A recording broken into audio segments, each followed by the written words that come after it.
नमस्कार, जय हिंद, वंदे मातरम। दोस्तों, आप सभी का बहुत बहुत स्वागत है आपके अपने YouTube प्लेटफॉर्म राजस्थान क्लासेस पर। आइए दोस्तों, वनपाल वन रक्षक के लिए एक इंपॉर्टेंट मॉडल पेपर की बात करते हैं। मॉडल पेपर दोस्तों आज ऐसा रहने वाला है जिसमें से आप जो है 30 से ज्यादा क्वेश्चन सही नहीं कर पाएंगे, मुझे ऐसा लगता है। अगर आपको लग रहा है कि भाई क्वेश्चन जो है कितने इंपॉर्टेंट होने वाले, तो इस वीडियो को, इस क्लास को लास्ट तक जरूर देखना है आपको, और उसके बाद बताना है कि आपके सही बताना है, ठीक है, कि कितने प्रश्न सही हुए हैं। क्योंकि आज के प्रश्न जो है ना पूर्णतः जो है वनपाल और वन रक्षक पर आधारित होने वाले दोस्तों, और पिछले एग्जाम्स की दृष्टि से मतलब कि उसी को मद्देनजर रखते हुए आज का पेपर बनाया हुआ है।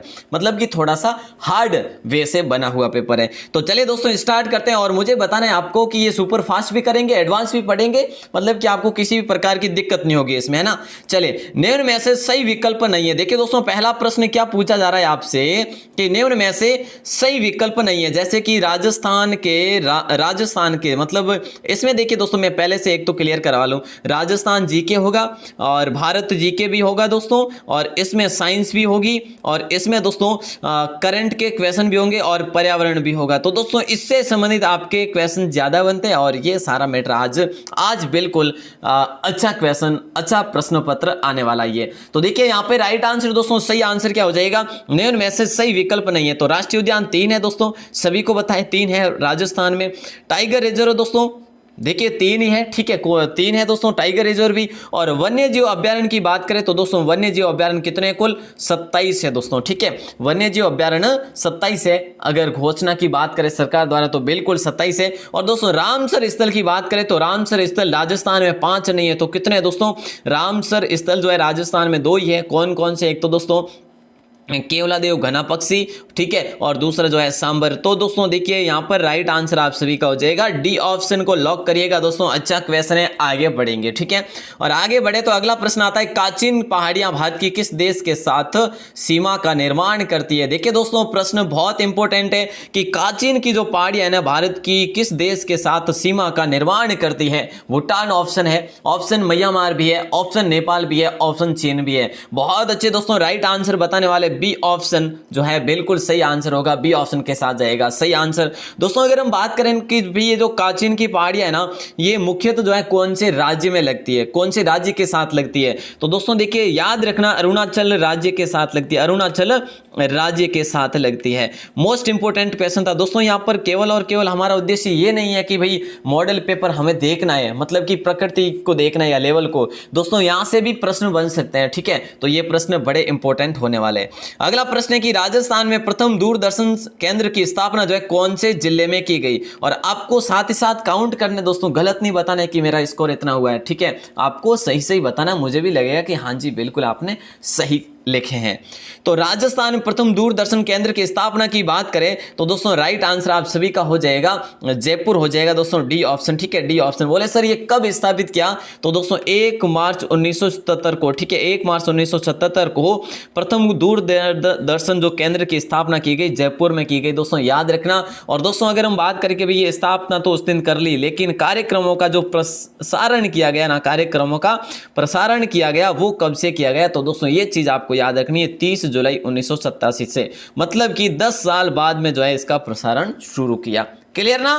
चलिए आगे बढ़े। नंबर 4 क्वेश्चन आता है कि निम्न में से क्या पौष्टिक स्तरों पर हमेशा एक खाद्य श्रृंखला में घट जाती है। देखिए दोस्तों प्रश्न क्या किया जा रहा है आपसे, प्रश्न क्या किया जा रहा है कि निम्न में से पौष्टिक स्तरों पर हमेशा एक खाद्य श्रृंखला में घट जाती है, मतलब कि क्या ऊर्जा घट जाती है या संख्या या रसायन या इनमें से कोई नहीं। तो मेरे दोस्तों बिल्कुल जो है आप सभी का राइट आंसर क्या होगा, ए ऑप्शन होगा, क्योंकि ऊर्जा जो है देखिए ऊर्जा का पिरामिड जो है हमेशा सीधा होता है। ये कल भी अपने बात की थी इसके बारे में तो दोस्तों, क्योंकि कल साइंस की क्लास हुई थी, ठीक है। तो दोस्तों आज भी साइंस के क्वेश्चन बड़े धमाके वाले हिस्से में होने वाले हैं। और दोस्तों काफ़ी भाई बहन कहते हैं सर क्वेश्चन को 2 बार ना पढ़ो। देखिए 2 बार पढ़ने से थोड़ा सा समझ में जल्दी आ जाता है, ठीक है, और फिर थोड़ी जल्दबाजी भी नहीं होगी अपनी। नंबर 5 क्वेश्चन में पशुपालक कल्याण बोर्ड के अध्यक्ष, देखिए दोस्तों राजस्थान का क्वेश्चन है, ठीक है, राजस्थान के विभाग पशुपालक कल्याण बोर्ड के अध्यक्ष जो है फिलहाल कौन है, मैंने जैसा कि आपको बताया कि आज आपके लिए बेहतरीन होने वाला है। तो राइट आंसर दोस्तों गोवर्धन लाल राइका हो जाएगा। हर भाई हर बहन का आंसर क्या होगा, पशुपालक कल्याण बोर्ड के अध्यक्ष जो है ना वो कौन है, गोवर्धन लाल राइका होंगे दोस्तों। कौन, गोवर्धन लाल राइका। क्लियर।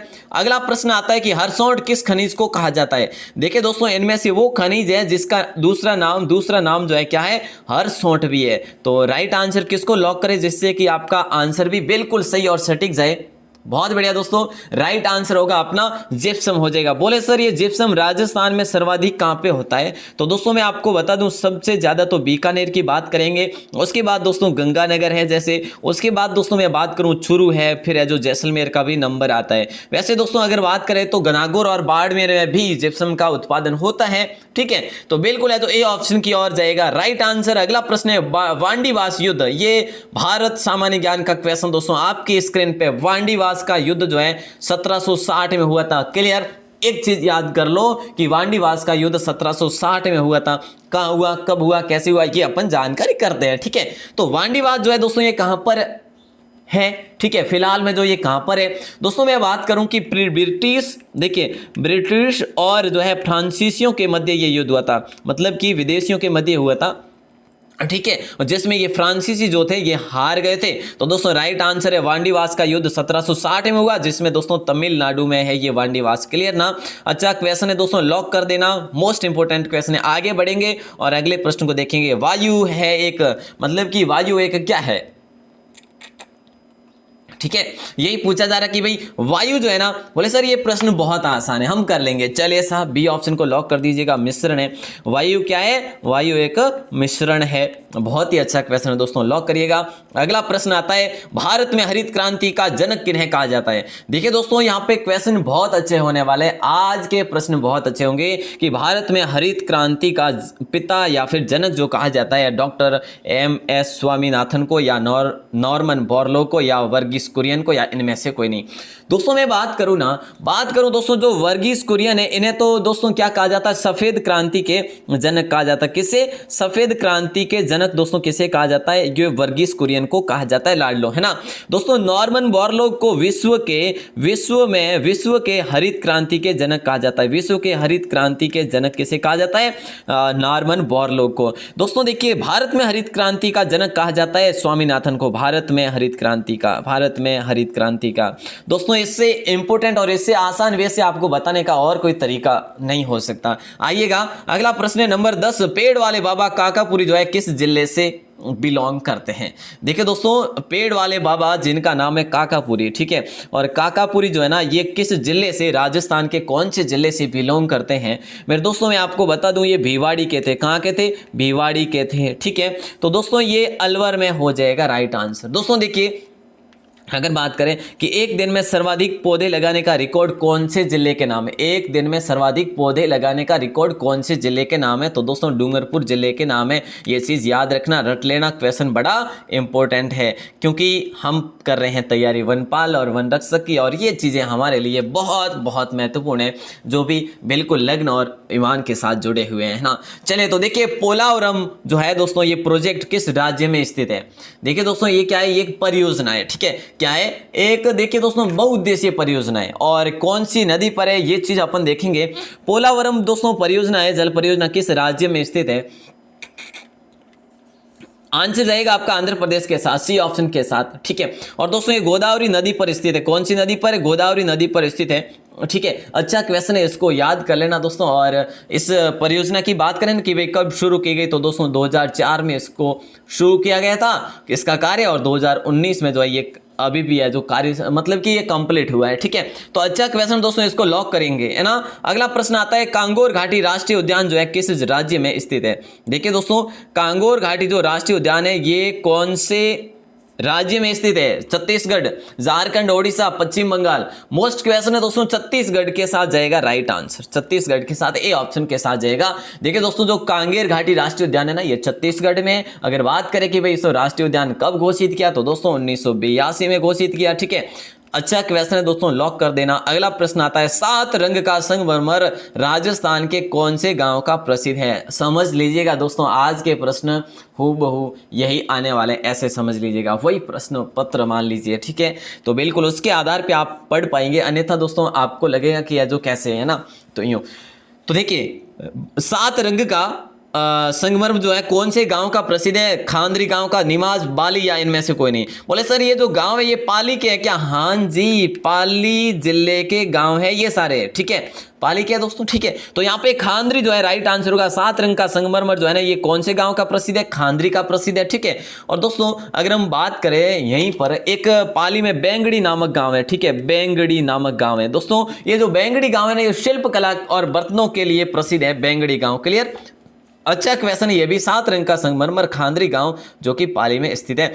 अब ये प्रश्न है, जैविक खेती के क्या फायदे? दोस्तों आज के प्रश्न मिश्रण करके लेकर आया हूं मैं ना, तो आपको कंफ्यूजन भी ना होगी और आप जो है बोर भी नहीं होंगे। तो देखिए प्रश्न है कि जैविक खेती के क्या फायदे हैं? यह किफायती होती है, यह कम समय लेती है, या फिर जो है इसमें कम मजदूरों की जरूरत होती है, या उपरोक्त सभी।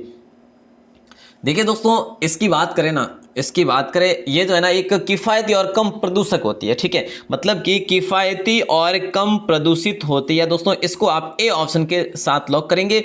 दोस्तों कहीं कहीं पे ऐसा होता है व्यवहारिक ज्ञान के लिए हमें क्वेश्चन दे दिए जाते हैं और हम वहाँ पर जो है कर नहीं पाते हैं। अक्सर वो क्या होता है, हम अपने वातावरण या फिर अपने ही व्यवहारिक ज्ञान को अपन इकट्ठा नहीं कर पाते, ग्रहण नहीं कर पाते। तो ऐसे में दोस्तों बिल्कुल जो है नॉर्मल चीज़ों का भी आप ध्यान रखें। ये क्वेश्चन बहुत ही आसान था। अगला प्रश्न है, निम्न में से कौन सा ग्रह उल्टा हरित ग्रह प्रभाव प्रदर्शित करता है? देखिए दोस्तों निम्न में से कौन सा ग्रह या फिर पिंड जो है उल्टा हरित ग्रह प्रभाव प्रदर्शित करता है? तो मंगल होगा, शुक्र होगा, बृहस्पति होगा या टाइटन? तो दोस्तों देखिए इन तीनों में से कैसे होगा बताओ, है ना। तो राइट आंसर दोस्तों टाइटन हो जाएगा। ये उल्टा जो है ना, ये हमारे सौर मंडल में जो है ना, ये उल्टा टाइटन जो है ये हरित ग्रह प्रभाव प्रदर्शित करता है, ठीक है। आगे बढ़े दोस्तों और अगले प्रश्न को देखते हैं। अगले प्रश्न की बात करें तो राजस्थान के वर्तमान मुख्य सचिव जो है ना वो कौन है? देखिए दोस्तों ये करंट जीके का क्वेश्चन है भाई साहब, इसको आप लॉक कर देना। राजस्थान के वर्तमान में मुख्य सचिव कौन है? अब ये आपको बताना है, राम नारायण मीणा होगा, सीपी जोशी होगा, या फिर जो है देवेंद्र सिंह फडणवीस होगा, या फिर जो है निरंजन आर्य होगा। तो देखिए दोस्तों राइट आंसर जो है क्या हो जाएगा? डी ऑप्शन होगा। डी ऑप्शन के साथ जाएगा राइट आंसर निरंजन आर्य दोस्तों, ठीक है। और दोस्तों मुख्य सचिव कौन होता है? सचिवालय का जो शासकीय प्रधान होता है वही जो है, ठीक है। तो बिल्कुल जो है मैं आपको इसके बारे में तो बता ही चुका हूं, जो अपने प्रशासन पढ़ा था जिला प्रशासन उसमें। दोस्तों देखिए प्रथम जो थे मुख्य सचिव वो कौन थे दोस्तों? प्रथम थे के राधाकृष्णन। पता है सभी को कि के राधाकृष्णन जो है 1949 में बने थे और 1950 तक रहे थे, ज्यादा नहीं रहे थे। तो दोस्तों ये चीजें भी आपको ध्यान होनी चाहिए। आगे बढ़े और अगले प्रश्न की बात करें तो आता है अगला प्रश्न, किस खाद्य श्रृंखला में संख्याओं का पिरामिड जो है उल्टा होता है? देखिए दोस्तों आज का प्रश्न ये है कि अब 17 नंबर का प्रश्न ये है कि किस खाद्य श्रृंखला में संख्याओं का पिरामिड जो है उल्टा होता है? ग्रासलैंड खाद्य श्रृंखला, तालाबी खाद्य श्रृंखला, या फिर परजीवी खाद्य श्रृंखला, या फिर इनमें से कोई नहीं? तो मेरे दोस्तों बहुत आसान है, ये भी सी ऑप्शन को लॉक करिएगा, ठीक है। लेकिन फिर भी आपको कहूंगा मैं 30 से ज्यादा अगर आप सही से काउंट करते हैं ना, 30 से ज्यादा क्वेश्चन नहीं होंगे आपके। अगर हो रहे हैं तो बेहतरीन तैयारी है साहब आपकी, है ना। चलिए आगे बढ़े और अगले प्रश्न की बात करें तो केंद्रीय शुष्क बागवानी संस्थान कौन से जिले में स्थित है? केंद्रीय शुष्क बागवानी संस्थान जो है कौन से जिले में स्थित है दोस्तों? ऐसा जो है संस्थान लिखा जाएगा, ठीक है। तो राइट आंसर दोस्तों हो जाएगा अपना बीकानेर। बी सी ऑप्शन के साथ जाएगा राइट आंसर। देखिए दोस्तों आपको मैंने प्रश्न किया था एक, भारतीय वन सर्वेक्षण का मुख्यालय जो है ना वो कहाँ पर है? वन अनुसंधान के अंदर कहाँ पे? तो दोस्तों वो देहरादून में। देहरादून को लीची नगर कहते हैं, देहरादून को वन नगर कहते हैं। कहाँ पर है दोस्तों? उत्तराखंड में, ठीक है ना। आगे बढ़े और अगला प्रश्न आता है, मलेरिया में प्रभावित होने वाला अंग जो है वो कौन सा है? आइएगा दोस्तों अगला प्रश्न क्या पूछा जा रहा है कि मलेरिया में प्रभावित होने वाला अंग जो है तिल्ली। देखिए मलेरिया से जो है ना प्रभावित होता है ना अंग, वो कौन सा अंग जो है मलेरिया से प्रभावित होता है? जैसे कि कोरोना वायरस से कौन सा अंग प्रभावित होता है दोस्तों? फेफड़े होते हैं, ठीक है। क्या होते हैं? फेफड़े जो है प्रभावित होते हैं। उसी प्रकार से मलेरिया में प्रभावित होने वाला अंग जो है ना वो तिल्ली है दोस्तों। क्या है? तिल्ली है। अच्छा क्वेश्चन है दोस्तों। और मलेरिया के लिए एक औषधि का उपयोग किया जाता है जो कि मलेरिया को भगाया जाता है, उस औषधि का नाम है कुनेन। ठीक है साहब, आगे बढ़े क्या? आइएगा, आगे बढ़ेंगे, आप सभी को लेकर बढ़ेंगे। सर्वाधिक गांवों वाला जिला कौन सा है? मैं लाड लो, ये बताना है। देखिए दोस्तों, सर्वाधिक गांवों वाला जिला जो है इनमें से कौन सा हो जाएगा? जोधपुर है, कोटा है, बाड़मेर है, या फिर श्री गंगानगर है? लॉक करें कौन से ऑप्शन को? चलिए सर, आप तो जो है श्री गंगानगर को लॉक कर दीजिए। गंगानगर को करें क्या?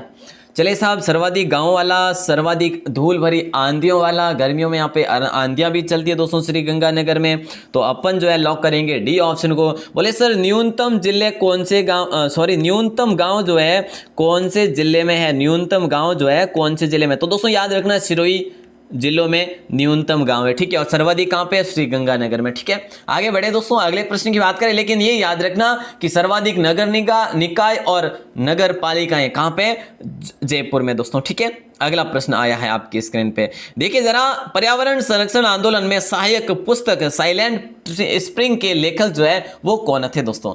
एक बार ध्यान दे देंगे ना कि पर्यावरण संरक्षण आंदोलन में सहायक पुस्तक साइलेंट स्प्रिंग के लेखक जो थे वो कौन थे दोस्तों? पटहुत सिंह से Rachel Carson Amrita Devi. Right answer किसके साथ जाएगा? ये प्रश्न आपके लिए नया होगा और बहुत ही इंपॉर्टेंट है, बी ऑप्शन के साथ जाएगा, लॉक होगा दोस्तों। देखिए यह पुस्तक जो प्रकाशित हुई थी ना, मैं आपको बता दूं दोस्तों, यह पुस्तक 1962 में प्रकाशित हुई। बोले सर कौन से मंथ में? तो दोस्तों सितंबर में, सितंबर 1962 में ये जो है प्रकाशित होती है पुस्तक। ठीक है, और ये जो है ना, ये दुष्प्रभाव पर आधारित है दोस्तों। ठीक है, चलिए आगे बढ़े। और वैसे इसमें पर्यावरण संरक्षण के बारे में जो है बताया हुआ है। ठीक है, अगला प्रश्न है खुर्दा के युद्ध की, जो है खुर्दा का युद्ध हुआ। देखिए दोस्तों, एक बार ध्यान से पढ़ेंगे, जो खुर्दा का युद्ध हुआ कब हुआ? 1765 में हुआ। इससे अच्छा क्वेश्चन क्या बनेगा? मैं किसकी हार हुई थी? दुर्लभ वर्धन की, संग्राम राज की, निजाम की, अहमद शाह की? मेरे प्यारे भाई बहनों, राइट आंसर जाएगा निजाम के साथ। किसके साथ? निजाम के साथ। ठीक है, इसमें क्या हुआ था? मराठा और निजाम के साथ दोनों के मध्य युद्ध हुआ था। ठीक है, इसमें ये निजाम जो कहां का शासक था? तो दोस्तों ये निजाम जो था ये हैदराबाद का शासक था। क्या हो गया था? ये हार गया था, हैदराबाद की हार हो गई थी, जो कि खुर्दा युद्ध की बात करें 1795 में हुआ था। ठीक है, चलिए आगे बढ़े और अगले प्रश्न की बात करें। न्यूटन का पहला गति नियम संकल्पना देता है किसकी दोस्तों? ये बताने। देखिए जो न्यूटन हुए थे उन्होंने गति नियम की संकल्पना दी थी, सभी को पता है, लेकिन उनकी जो संकल्पना है ना गति के नियम, पहले गति के नियम की संकल्पना जो है जड़त्व की है, गति की, ऊष्मा की या फिर ऊर्जा की। तो देखिए दोस्तों, बिना टाइम वेस्ट किए आप सभी कर सकते हैं कि सर यहाँ पे तो जो है जड़त्व हो ही जाएगा। ए ऑप्शन को आप सभी लॉक करेंगे, जाएगा राइट आंसर ए ऑप्शन के साथ। न्यूटन का पहला गति नियम संकल्पना जड़त्व की देता है। और नेक्स्ट क्वेश्चन है दोस्तों, राव सिंह का लेख किसके द्वारा लिखा गया था? राव सिंह का लेख जो है ना, ये लेख है दोस्तों, और ये किसके द्वारा लिखा गया? मैं आपसे अगर बात करूं कि आप कहें सर ये लेख जो है, ये लेख जो है राव सिंह के द्वारा लिखा गया, राव सिंह का लेख है, किसके द्वारा? तो दोस्तों राव पार्वती के द्वारा। ठीक है, रानी पार्वती के द्वारा। तो दोस्तों देखिए, आप प्रश्न करेंगे सर ये एक स्मारक बना हुआ है राजस्थान के अंदर राव सिंह का, वो कहां पर है? तो दोस्तों याद रखना ये पाली में है। कहां पर है? पाली में। कहां पर दोस्तों? बिट्ठू गांव में है। ठीक है, कहां पर है? बिट्ठू गांव में, पाली के बिट्ठू गांव में राव सिंह का स्मारक भी है दोस्तों, ये चीज याद रखना। राव सिंह का लेख लिखा था रानी पार्वती ने। क्लियर ना? अच्छा क्वेश्चन था नंबर 25 आपकी स्क्रीन पे कि भाई मोबाइल फोन से उत्पन्न ई कचरे में कौन सा तत्व होता है? देखिए दोस्तों, प्रश्न क्या किया जा रहा है आपसे? प्रश्न ये किया जा रहा है कि मोबाइल फोन से उत्पन्न ई कचरे में कौन सा तत्व होता है?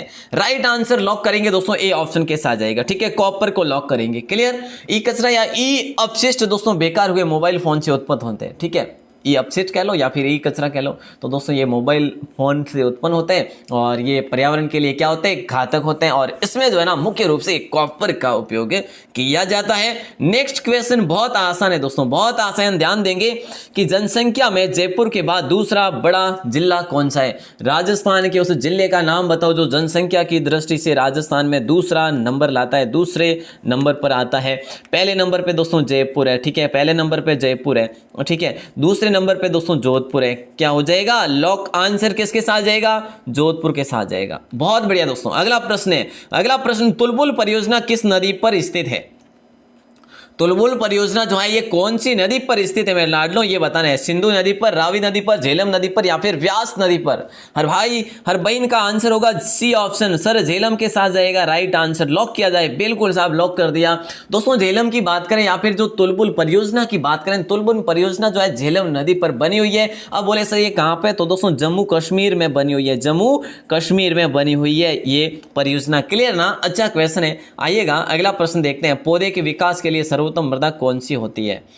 देखिए दोस्तों, पौधे के विकास के लिए आप वनपाल वन रक्षक बन रहे हैं, आपको बताया जाएगा कि पौधे का विकास करना है और जल्दी से करना है और अच्छे से, मतलब कि है ना। तो पौधे के विकास के लिए सर्वोत्तम मृदा कौन सी होनी चाहिए? कभी कभी मृदा ट्रांसफर भी वहां से हो सकती है, ठीक है, थोड़ी बहुत पौधे को उपजाऊ बनाने के लिए। तो पौधे की भूमि को, उसी जगह को उपजाऊ बनाने के लिए। तो देखिए दोस्तों, राइट आंसर की बात करें तो किसके साथ जाएगा? सी ऑप्शन को लॉक करेंगे। कौन से ऑप्शन को? दोमट मिट्टी होगा दोस्तों राइट आंसर, ठीक है। कोई बात नहीं अगर गलत हो रहे तो दोस्तों, मैंने आज का पेपर जो है ना राजस्थान जीके के अलावा इंडिया जीके थोड़ा सा लेवल अच्छा बनाया है, ठीक है ना। तो आगे बढ़े दोस्तों और अगले प्रश्न को देखते हैं। लेकिन याद रखना, जो दोमट मिट्टी होती है ना, इसमें दोस्तों एक तो चिकनी मिट्टी और एक ह्यूमस का मिश्रण होता है, तभी ये दोमट मिट्टी बनती है, ठीक है। और इसमें क्या होती है, एक जल संचय करने की क्षमता अधिक होती है, ठीक है। आगे बढ़ेंगे दोस्तों और अगले प्रश्न की बात करें। चित्तर पैलेस के वास्तुविद कौन थे? चित्तर पैलेस, पहले तो ये बता दूं दोस्तों, चित्तर पैलेस कहां पर है? ये चित्तर पैलेस का हो या फिर उमेद भवन पैलेस कह लो, उमेद भवन दोस्तों, ठीक है। ये कहां पर है मेरे लाडलो? ये जोधाना में। सर जोधाना, अरे साहब जोधाना मतलब जोधपुर, ठीक है। तो ये जोधपुर में किसके द्वारा निर्माण कराया गया? उमेश सिंह के द्वारा। क्यों करवाया गया? अकाल राहत कार्यों के लिए, ठीक है साहब, ये तो क्लियर हो गया। लेकिन दोस्तों अब आपसे पूछा जाए कि भाई इसकी नींव कब रखी गई, तो दोस्तों नींव रखी गई थी 1929 में। कब? 1929 में। कंप्लीट कब होता है दोस्तों? 1940 में ये कंप्लीट हो जाता है। कभी कहीं पे देखिए दोस्तों 40 और 43 के बीच में कंप्लीट होता है, फिक्स नहीं है, ठीक है, क्योंकि इसका निर्माण जो है चलता रहा था। तो राइट आंसर दोस्तों विद्याधर भट्टाचार्य होगा राइट आंसर। काफी भाई बहन डी ऑप्शन बता रहे, बिल्कुल गलत होगा, बी ऑप्शन को लॉक किया जाए। विद्याधर भट्टाचार्य जो थे ना दोस्तों, ये यहाँ के वास्तुविद थे, ठीक है। इनके सहायक की बात करें, इनके सहायक रहते सैमुअल स्विंटन जैकब, ठीक है। सैमुअल स्विंटन जैकब जो थे वो इनके सहायक रहे थे दोस्तों, ठीक है। और इसकी जो स्टाइल है ना, बनने की स्टाइल, वो है इंडो डेको स्टाइल, ठीक है। क्या नाम है, देखिए इंडो डेको स्टाइल से ये जो बना हुआ है दोस्तों उमेद भवन पैलेस। आगे बढ़े, चलिए आइएगा अगले प्रश्न की बात करेंगे।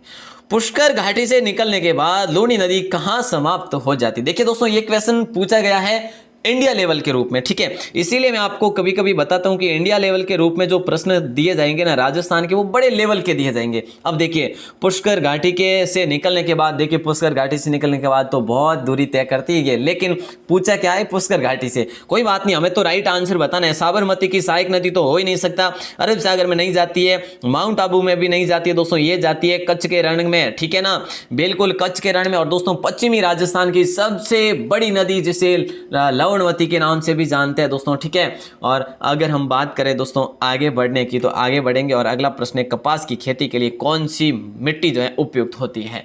बोले सर कपास की मिट्टी के लिए जो मिट्टी जो है, कपास के लिए जो मिट्टी है वो कौन सी उपयुक्त होती है? वो होती है काली मिट्टी दोस्तों। क्या? काली मिट्टी होती है, मतलब कि काली मृदा, बस लॉक कर दीजिएगा। अच्छा क्वेश्चन है दोस्तों, काली मृदा जो है कपास के लिए सर्वोत्तम मृदा है, ठीक है। और दोस्तों अगर बात करें ना हम, ये कपास जो है सर्वाधिक कहाँ पे होती है? दक्कन के पठार में, ठीक है। सर्वाधिक कपास दोस्तों दक्कन के पठार में होती है, ठीक है। और दक्कन के पठार में काली मिट्टी सर्वाधिक है, ठीक है ना। इसीलिए वहां पर जो बड़े पैमाने में जो है किया जाता है, क्या इसलिए कपास का उत्पादन या फिर कहो तो बोई जाती है कपास सर्वाधिक, ठीक है। आगे बढ़ेंगे और अगले प्रश्न की बात करें, लेकिन उससे पहले दोस्तों कपास जो है ना, कपास सर्वाधिक की बात करें तो महाराष्ट्र है जैसे, ठीक है, जो सर्वश्रेष्ठ अपना स्थान रखते हैं, जैसे गुजरात है, आंध्र प्रदेश में सर्वाधिक की जाती है। नेक्स्ट क्वेश्चन है, पाली जिले के किस गांव का 13 ताली लोक नृत्य विश्व में प्रसिद्ध है? देखिए दोस्तों ये क्वेश्चन मोस्ट इंपोर्टेंट, क्या है? मोस्ट इंपोर्टेंट क्वेश्चन है कि पाली जिले के किस गांव का 13 ताली लोक नृत्य विश्व प्रसिद्ध है? आप सभी को पता होगा कि 13 ताली नृत्य दोस्तों कामर जाति के महिलाओं के द्वारा किया जाता है, ठीक है। और दोस्तों देखिए आप सभी को पता हो, कामड़िया पंथ कह लो, ठीक है। तो देखिए ये जो मुख्यतः दोस्तों कहाँ का है, मुख्यतः तो ठीक है कि भाई रामदेवरा जैसलमेर हो जाएगा, लेकिन दोस्तों राजस्थान में और भी है, रामदेवरा है मतलब कि जैसलमेर, एक अपन इस साइड आते हैं तो पाली, और पाली के पास दोस्तों उदयपुर, यहाँ तक जो है ये मुख्य रूप से ये नृत्य होता है। ठीक है, तो राइट आंसर दोस्तों आप सभी का हो जाएगा पादरला गांव जो है ये पाली में स्थित है। ठीक है, ये कामड़िया जाति द्वारा ये नृत्य किया जाता है। पाली जिले के इस गांव का तेरताल नृत्य जो है, लोक नृत्य जो है ये विश्व भर में प्रसिद्ध है। आगे बढ़ेंगे और अगले प्रश्न को देखेंगे। अगले प्रश्न की बात करें, निम्नलिखित में से दक्कन पठार की मुख्य फसल क्या है। देखिए दोस्तों दक्कन पठार की मुख्य फसल जो है वो क्या हो जाएगी। मेरे लाडलो ये क्वेश्चन मैं आपको बता चुका हूं, अब इससे आसान और क्या लेंगे, अभी तो बताया है मैंने।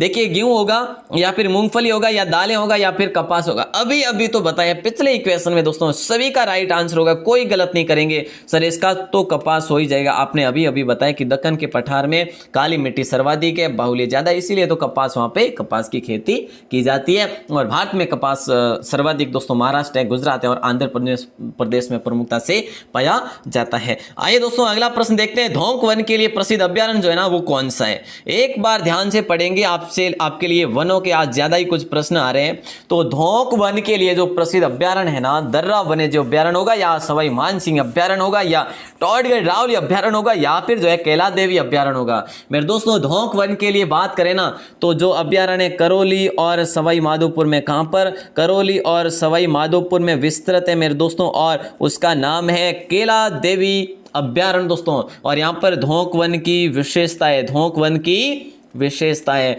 भाई साहब क्वेश्चन जो है ना बहुत ही अच्छा था। आगे बढ़ेंगे और अगले प्रश्न को देखेंगे। सुपर फास्ट दोस्तों, वैसे एडवांस भी, ठीक है ना, आनंद ही आनंद आ जाएगा आज की क्लास में तो बिल्कुल साहब।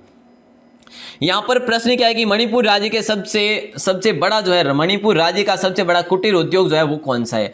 सर ये तो राजस्थान का नहीं पूछा आपने, अरे साहब पूछेंगे, लेकिन अभी पूछा जा रहा है मणिपुर राज्य के सबसे बड़े कुटीर उद्योग का नाम जो है दोस्तों हथकरघा उद्योग हो जाएगा। ठीक है, और दोस्तों लगभग बात करें ना 4 लाख से भी ज्यादा लोग इस हथकरघा से जुड़े हुए हैं, और सर्वाधिक तो कौन, महिलाएं जुड़ी हुई है। तो दोस्तों ये हथकरघा उद्योग जो है मणिपुर का सबसे बड़ा कुटीर उद्योग है। इंपोर्टेंट क्वेश्चन है दोस्तों, लॉक कर दीजिएगा, क्लियर ना, लॉक कर दीजिएगा। आगे बढ़े, सुखराम विश्नोई को स्वतंत्र प्रभार सौंपा गया। देखिए दोस्तों ये सुखराम विश्नोई है, ये राजस्थान मंत्रिमंडल के, ठीक है, समझ रहे हैं ना मेरी बात को, राजस्थान मंत्रिमंडल के। ठीक है, बोले सर ये वन विभाग का पर्यावरण के मंत्री है, या फिर जो है खाद्य और नागरिक आपूर्ति के, या फिर उपभोक्ता मामले विभाग में। तो मेरे लाडलों यहाँ पर आपका राइट आंसर, आपने तो मुझे पता है कि वन विभाग और पर्यावरण ही पढ़ा होगा। ठीक है, तो दोस्तों ये भी हो जाएगा, ये भी होगा और ये भी होगा, उपरोक्त सभी ऑल ऑफ दिस को लॉक कर दीजिएगा। राइट आंसर जाएगा डी ऑप्शन के साथ। क्लियर, आइए बहुत बढ़िया दोस्तों, जो भी लास्ट तक बने रहे हैं ना उनके जोश को सलाम है साहब, सैल्यूट है आप सभी को कि आप लास्ट तक बने रहे हैं। तो देखिए दोस्तों प्रश्न क्या है कि निम्न में से किस बंदरगाह को बंटवारे का पुत्र कहा जाता है। मान लीजिए ऐसा ही पेपर आपके लिए आएगा और आप खुद स्वयं समझ लीजिए दोस्तों, ये क्वेश्चन पेपर है, अच्छा पेपर है ना, हाँ काफी जो मेहनत लगती है साहब ऐसे प्रश्न बनाने में। निम्न में से किस बंदरगाह को बंटवारे का पुत्र कहा जाता है। और सभी कहेंगे सर ये तो जो है कांडला हो ही जाएगा। अच्छा दोस्तों कांडला कहां पर है, ये कांडला जो बंदरगाह है ना ये गुजरात में, गुजरात में। बोले सर एक राजस्थान की सीमा के या फिर राजस्थान के सटीक जो बंदरगाह है वो कौन सा है। तो दोस्तों वो भी यही बंदरगाह है, कांडला बंदरगाह। अच्छा तो दोस्तों अगर बात करें निर्माण की तो दोस्तों 1950 में इसका निर्माण करवाया गया। ठीक है, आगे बढ़ते हैं और अगला प्रश्न देखते हैं। बीगोद भीलवाड़ा में किसका संगम होता है। राजस्थान जीके के तो आपके आज अच्छे क्वेश्चन मैंने ऐड किए हैं, ठीक है, लेकिन बाकी क्वेश्चन थोड़े से हार्ड थे। बीगोद भीलवाड़ा में किसका संगम होता है दोस्तों, बनास मेनाल और बेड़च का, या माही जाखम और सोम का, बनास चंबल और सीप का। देखिए मेरे प्यारे लाडलों, देखिए बनास चंबल और सीप का तो आप सभी को पता होगा, रामेश्वर घाट में रात्रि के क्लास में अपन ने पढ़ा, हो सकता है थोड़ा सा इतना याद नहीं रहेगा।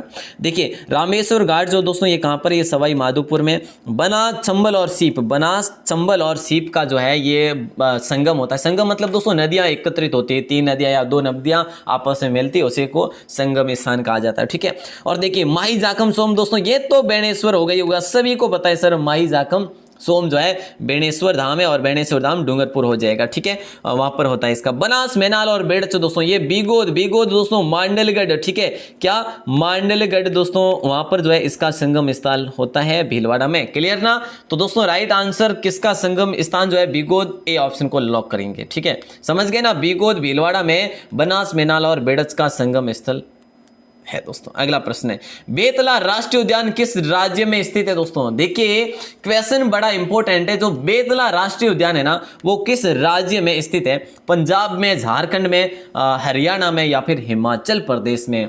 तो देखिए दोस्तों एक इंपॉर्टेंट क्वेश्चन है, झारखंड के साथ जाएगा आपका राइट आंसर, झारखंड हो जाएगा। क्या हो जाएगा? झारखंड हो जाएगा, ठीक है, लॉक करेंगे दोस्तों। पूछेंगे सर, देखिए आप पूछेंगे सर ये जो है ना कौन से जिले में है, तो दोस्तों लातेहार जिले में। कौन से जिले में? लातेहार जिले में है ये वाला, ठीक है। और दोस्तों पक्षियों के लिए ये प्रसिद्ध है बेतला राष्ट्रीय उद्यान। अगला प्रश्न आता है सुंदरवन निम्नलिखित में से किस प्रकार के वन का उत्तम उदाहरण है। दोस्तों भारत की बात करें कि सबसे बड़ा डेल्टा कौन सा है, तो दोस्तों सुंदरवन डेल्टा है। कहां पर है दोस्तों? पश्चिम बंगाल में। मेरे प्यारे दोस्तों देखिए इन चीजों का ध्यान रखना, मैं जो चीजें बता रहा हूं, ठीक है ना। हाँ, तो सुंदरवन निम्नलिखित में से किस प्रकार के वन का उत्तम जो है, तो दोस्तों राइट आंसर ज्वारीय वन यहां पर ज्यादा होते हैं। कैसे? ज्वारीय वन, सी ऑप्शन को लॉक कर देना दोस्तों। ऐसे प्रश्न आपके बनने वाले श्योर मैं कह सकता हूं, ठीक है। आगे बढ़ेंगे और दोस्तों अगर हम बात करें जो ज्वारीय वन है ना, ये ज्वारीय वन दोस्तों गंगा है, ठीक है, गंगा है, महानदी है दोस्तों, जैसे कि मैं आपको बता दूं गोदावरी है, जैसे कि कृष्णा है, ठीक है। तो इन सभी के डेल्टा में स्थित है दोस्तों ये वाले वन, ठीक है ना। ध्यान रखना कि ज्वारीय वन कौन सी नदियों की डेल्टा में, तो दोस्तों याद रखना गंगा, महानदी, गोदावरी और कृष्णा। और इन वनों में दोस्तों क्या पाए जाते हैं, एक किस्म पाई जाती है जिसका नाम है मैंग्रोव किस्म वनों की, ठीक है। अगला प्रश्न क्या है, परिंदों का घर। दोस्तों इतना सा प्रश्न है कि परिंदों का घर किस अभ्यारण्य को कहा जाता है। अच्छा क्वेश्चन भाई साहब, अच्छा क्वेश्चन है। देखिए दोस्तों परिंदों का घर किस अभ्यारण्य को कहा जाता है, बंदबैठा को, नाहरगढ़ को, सरिस्का को या फिर कुंभलगढ़ वन्यजीव अभ्यारण्य को। तो मेरे लाडलो राइट आंसर जो मैं आपसे बात करूं उसे 1985 में जो है वन्यजीव अभ्यारण्य घोषित किया गया था। बंदबैठा को आप सभी कर देंगे लॉक, ए ऑप्शन के साथ जाएगा राइट आंसर, ठीक है। बंदबैठा वन्यजीव अभ्यारण्य को परिंदों का घर कहा जाता है। अगला प्रश्न है सिंबलवाड़ा राष्ट्रीय उद्यान भारत के राज्य में स्थित है। देखिए सिंबलवाड़ा राष्ट्रीय उद्यान भारत के कौन से राज्य में स्थित है दोस्तों, ये बताना है। देखिए जल्दी बताइएगा।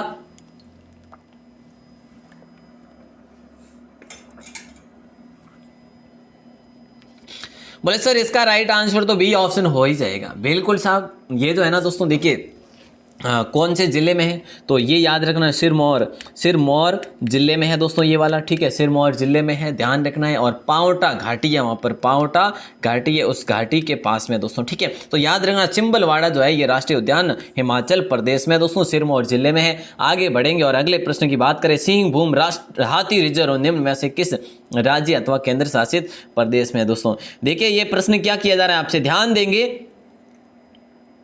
थोड़ा सा टाइम ज़्यादा लग रहा है दोस्तों। देखिए 7 क्वेश्चन है, अब ज़्यादा नहीं है, मैं एडवांस आपको बता रहा हूँ इसलिए थोड़ा सा समय लग रहा है। तो सिंहभूम हाथी रिजर्व निम्न में से किस राज्य अथवा केंद्र शासित प्रदेश में स्थित है, तो दोस्तों राइट आंसर आपका होगा झारखंड। कहाँ पे होगा?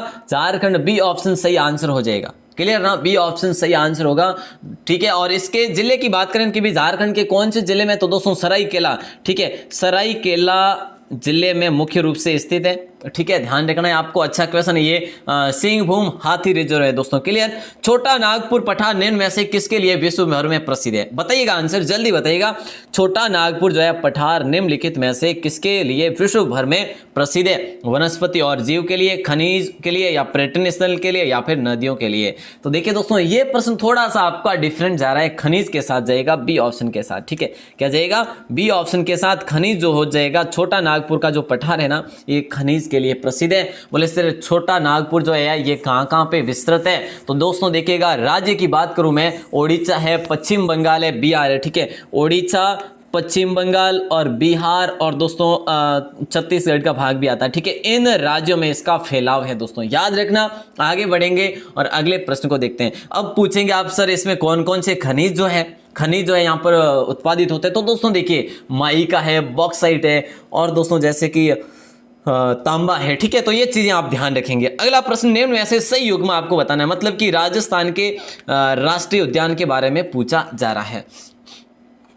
तो देखिए दोस्तों, उद्यान अभ्यारण्य के बारे में कह लीजिएगा कोई जो है, देखिए वैसे तो बात करें सभी अभ्यारण्य है, ठीक है। कहाँ पर है, मतलब कि ये आपको बताना है कौन सा युग्म गलत है। रामगढ़ विषधारी दोस्तों बूंदी में है, सही है क्या? बिल्कुल ये तो सही है साहब। जमुआ रामगढ़ दोस्तों ये भी जयपुर में बिल्कुल सही है। सीताराम वन्यजीव अभ्यारण्य दोस्तों कोटा में नहीं है, तो कहाँ पे? सीताराम अभ्यारण्य दोस्तों चित्तौड़गढ़ में है। मुख्य तो दोस्तों प्रतापगढ़ में है। उड़न गिलहरी के लिए प्रसिद्ध है, सौसिंगा के लिए प्रसिद्ध है दोस्तों, ठीक है। सौसिंगे को क्या कहा जाता है? भेड़र कहा जाता है। तो दोस्तों देखिए यहाँ पर राइट आंसर उदयपुर, देखिए प्रतापगढ़, चित्तौड़गढ़ और उदयपुर, इन तीनों जिलों में ये फैलाव है इसका सीता माता अभ्यारण्य का दोस्तों। क्लियर? चलो, और देखिए कुंभलगढ़ अभ्यारण्य राजसमंद और पाली में विस्तृत है, जैसे कि आप सभी को पता होगा कि ये जो है ना रणकपुर मंदिर जो है ना वो इसी अभ्यारण्य के अंतर्गत आता है। कौन से? इसके कुंभलगढ़ के, ठीक है। आइएगा अगला प्रश्न देखते हैं दोस्तों, निम्न में से जैविक उर्वरक कौन सा है? इनमें से जैविक उर्वरक जो है ना, कल ऐसा ही कुछ प्रश्न आया था आपकी स्क्रीन पर, पता है आपको, जो कि दोस्तों पेड़ पौधों के जड़ों में होता है दोस्तों। मैंने आपको बताया था क्या होता है वो, तो राइजोबियम। तो देखिए दोस्तों जैविक उर्वरक जो होता है वो देखिए राइजोबियम, एजोटोबैक्टर और सहजीवी प्रबंध, उपरोक्त सभी डी ऑप्शन के साथ जाएगा दोस्तों। बहुत बहुत अच्छा क्वेश्चन था। क्लियर? चलिए आगे बढ़े दोस्तों। जियान सागर झील किस अभ्यारण्य में स्थित है? जियान सागर जो झील है ये कौन से अभ्यारण्य में स्थित है? सज्जनगढ़ में या तालसापर में, रामगढ़ विषधारी में, राष्ट्रीय मरु उद्यान में? कितना आसान है। जियान सागर जो झील है ना दोस्तों सज्जनगढ़ अभ्यारण्य में, ए ऑप्शन के साथ जाएगा राइट आंसर। दोस्तों ये जो है ना ये बायोलॉजिकल पार्क भी है, जैविक उद्यान भी है दोस्तों ये सज्जनगढ़, ठीक है। सज्जनगढ़ जैविक उद्यान भी है, ये भी आपको ध्यान रखना है, बासंदरा पहाड़ी पर बना हुआ है। क्लियर ना? आगे बढ़े और अगला प्रश्न है, सरदार सरोवर परियोजना से कौन से राज्य लाभान्वित हो रहे हैं? दोस्तों ध्यान देंगे एक बार कि गुजरात और राजस्थान, केवल गुजरात और राजस्थान नहीं साहब, सरदार सरोवर परियोजना से कौन से राज्य लाभान्वित हो रहे हैं, ऐसा प्रश्न किया जा रहा है। तो देखिए महाराष्ट्र, गुजरात और राजस्थान नहीं साहब, ये भी नहीं होगा, या फिर यही होगा? नहीं साहब। देखिए दोस्तों सरदार सरोवर परियोजना से मध्य प्रदेश, महाराष्ट्र, गुजरात और राजस्थान चारों राज्य जो है इससे लाभान्वित हो रहे हैं। क्लियर? और दोस्तों ये जो है ना सरदार सरोवर बांध, ये सरदार सरोवर बांध गुजरात में बना हुआ है दोस्तों, और याद रखना है कि नर्मदा नदी पर बना हुआ है। अब अपन आगे बढ़ेंगे और अगले प्रश्न को देखेंगे। नंबर 49, देश के कुल पशुधन का प्रतिशत जो है ना राजस्थान में कितना है? देखिए दोस्तों जैसे कि भारत में कुल 100%, ठीक है, और भारत के कुल प्रतिशत का जो है राजस्थान में कितना है? केवल राजस्थान जो है, राजस्थान में कुल पशुधन का कितना प्रतिशत है? 10.58, 12.58, 15.58 और 20.58। देखिए दोस्तों ये 2019 की गणना के अनुसार है, ठीक है, पशु गणना के अनुसार ये आपका क्वेश्चन है। बहुत ही अच्छा क्वेश्चन है, लॉक करिएगा, ए ऑप्शन के साथ जाएगा राइट आंसर 10.58%। और दोस्तों राज्य में सर्वाधिक क्या है? राज्य में सर्वाधिक पशु कौन सा है दोस्तों? ध्यान रखना कि बकरी है, ठीक है, और बकरी को राजस्थान का चलता फिरता फ्रीज कहा जाता है, चलता फिरता फ्रीज कहा जाता है। मेरे लाडलों आज के प्रश्न कंप्लीट होते हैं। राष्ट्रीय हरित प्राधिकरण की मुख्य बेंच कहां पर है?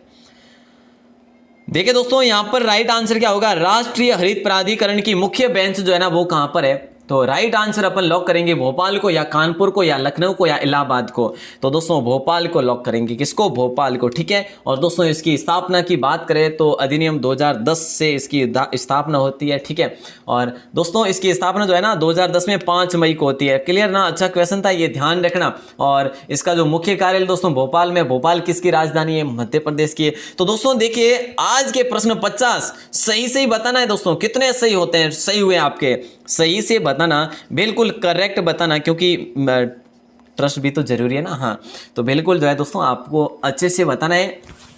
और आज का प्रश्न मैं आपको देता हूं, उसका आंसर भी आपको बताना है। देखिए दोस्तों ये जो आप स्कोर बताना वो बाहर आके कमेंट में बताना, मैं वहीं पे देखूंगा सही से, ठीक है। देखिए दोस्तों कल का उत्तर था कि जो धनबाद है ना ये झारखंड में है दोस्तों, ठीक है, कोयला नगरी से ये जाना जाता है दोस्तों, ठीक है, ये कोयला नगरी के नाम से जाना जाता है। सभी प्यारे भाई बहनों ने बहुत अच्छे तरीके से इसका आंसर दिया था। सभी को मेरी तरफ से बहुत बहुत शुभकामनाएं भाई साहब।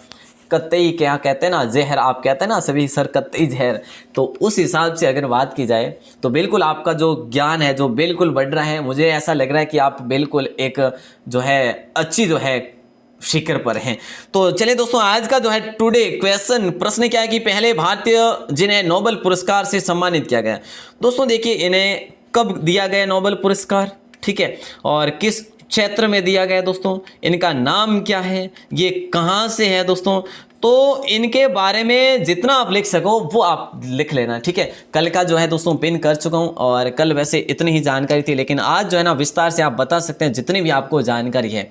तो जरूर बताइएगा, अपना स्कोर भी साथ साथ में शेयर करना है, और ये है जो इसका आंसर भी आपको बताना है। तो दोस्तों आप सभी का बहुत बहुत आभार। यदि आप पहली बार जुड़े हैं चैनल के साथ, 810767 जो है ना ये राजस्थान क्लासेस के नंबर है दोस्तों, यहाँ पर आप मैसेज करेंगे तो आपको व्हाट्सएप ग्रुप और टेलीग्राम में ज्वाइन कर लिया जाएगा, ठीक है। तो बिल्कुल आपको यहाँ पर जो है अभी नोटिफिकेशन भी मिलता रहेगा। और दोस्तों सुबह 9 बजे क्लास होती है ये वाली जो कि, और ठीक है, अब 6 बजे शाम को क्लास होगी जो कि 2200 प्रश्नों की सीरीज होगी, ठीक है। और दोस्तों उसके बाद रात को 8:40 पर भी क्लास होगी। तो दोस्तों जो भी नए भाई बहन जुड़े हैं, सब्सक्राइब कर लेना चैनल को, ताकि आपको डेली क्लास मिल सके। और आप सभी का बहुत बहुत आभार, बहुत बहुत धन्यवाद। जय हिंद, वंदे मातरम।